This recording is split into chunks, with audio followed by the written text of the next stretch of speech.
Have you ever lost someone not because of a fight, not because of a breakup, but because one day they just quietly stopped trying? No goodbye, no anger, no explanation, just silence. Psychology shows that people who give up on others silently don't do it out of coldness.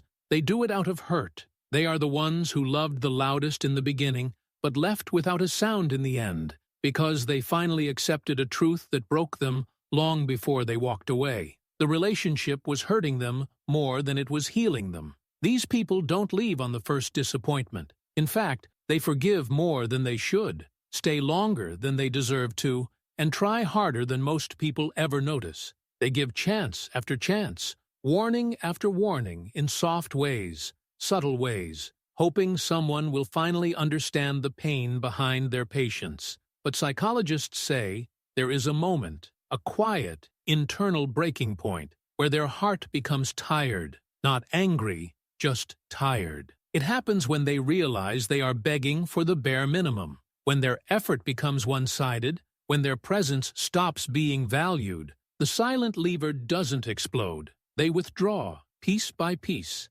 emotion by emotion, until nothing is left to hold on to. And by the time they leave, they already cried the tears, already grieved the loss, already accepted that staying is no longer love, it's self-harm. Psychologists call this behavior quiet detachment. It's a coping mechanism formed by people who grew up believing that expressing pain pushes others away. So instead of saying, "You're hurting me," they reduce their expectations, their needs, their presence, until the connection fades like it never existed. They leave silently because they learn that speaking up doesn't change anything. It only exposes their heart to more hurt. So they protect themselves the only way they know how, with distance. But here's the heartbreaking part. Before they give up, they tried. They dropped hints. They lowered their pride. They showed up again and again, hoping just once someone would choose them with the same effort.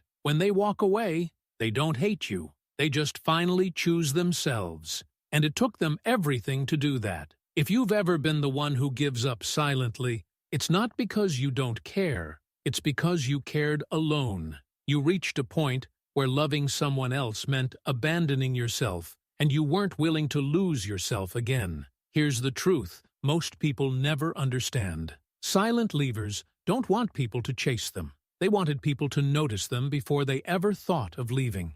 They didn't need grand gestures. They needed consistency, effort, reassurance, and presence. They needed someone to meet them halfway. So if you are this person, please remember your silence wasn't weakness. It was self-respect finally speaking for you. And if you have lost someone who left quietly, don't ask why they didn't fight for you. Ask whether you ever truly fought for them.